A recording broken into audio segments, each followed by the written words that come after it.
আন্তর্জাতিক বিষয় হলেও আমি মনে করি যুক্তরাষ্ট্র পরিকাঠামো অনুযায়ী আমাদের পশ্চিমবাংলার বুক চিরে বাংলাদেশে জলটা যাচ্ছে।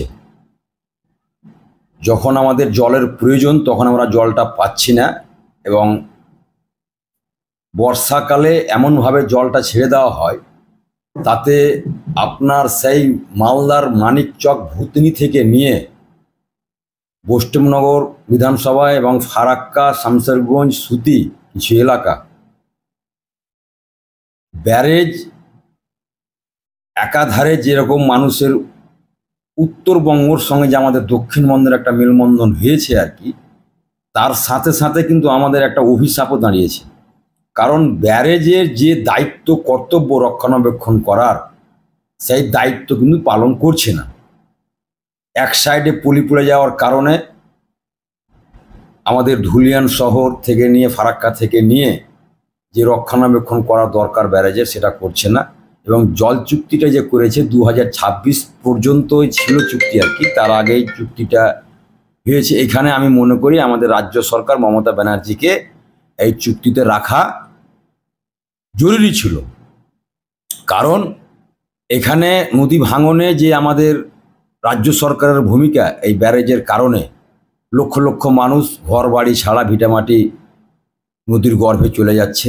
সেখানে রাজ্য সরকারের ক্ষুদ্র ক্ষমতার মধ্যে দিয়ে প্রায় 150 থেকে 200 কোটি টাকার বাজেট করেছে। এটা নদীটা হচ্ছে জাতীয় সম্পদ, একে রক্ষণাবেক্ষণের দায়িত্ব কিন্তু কেন্দ্রীয় সরকারের।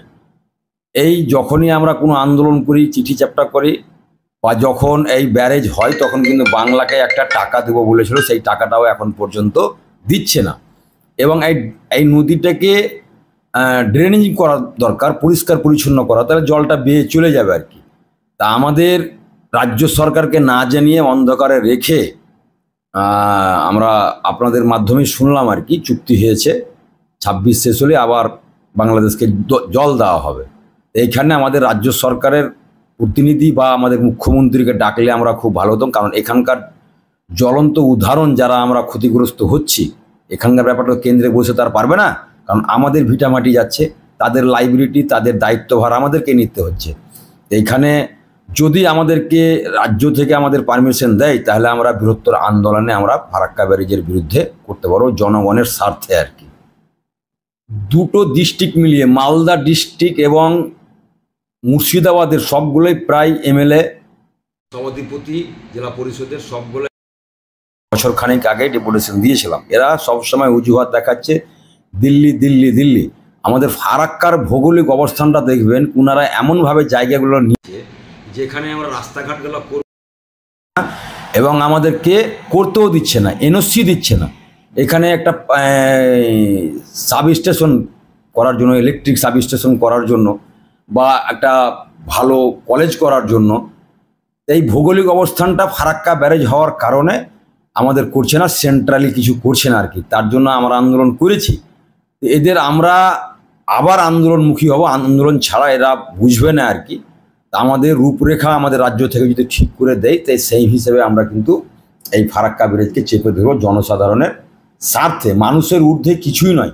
কারণ উনি এই যে জায়গাগুলো, রাস্তাগুলো, ক্যানেলের দুধারে আপনারা যেভাবে আসছে আমাদের 2-3টা অঞ্চলের লোক, এবং আপনারা ঝাড়খণ্ডের সঙ্গে আমাদের যে একটাই মানে স্থলপথ যেটা আছে আর কি, যেটা হচ্ছে ইন্সপেকশন রোড বলছে আর কি, সেখানে আমরা 22 কোটি টাকা আমাদের রাজ্য সরকারের ঘুরে গেছে এনওসি না দেওয়ার ফলে আর কি। এই যে মানুষের দৈনন্দিন ভোগান্তি হচ্ছে আর কি, এই ফারাক্কা ব্যারেজের উদাসীনতাই হচ্ছে আর কি। নিজে করছে না এবং আমাদেরকে করতে দিচ্ছে না। তার জন্য কিন্তু আমরা রূপরেখা তৈরি করছি রাজ্য সরকারের অনুমতি নিয়ে, বা রাজ্য আমাদের মুখ্যমন্ত্রী বা আমাদের রাজ্য লেভেলের যারা নেতা আছেন আর কি, ওনাদের সঙ্গে কথা বলবো। আমাদের এই স্থানীয় বাসিন্দাদের এই অসুবিধা হচ্ছে মানে ফারাক্কা ব্যারেজের জন্য।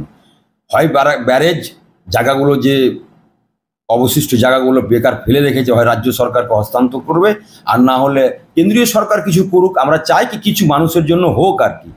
এই উদাসীনতা আমরা মানে মানব না, কিন্তু এর বিরুদ্ধে আমরা জঙ্গি আন্দোলন করতে গেলেও আমরা জঙ্গি আন্দোলন করবো আর কি আগামী দিনে।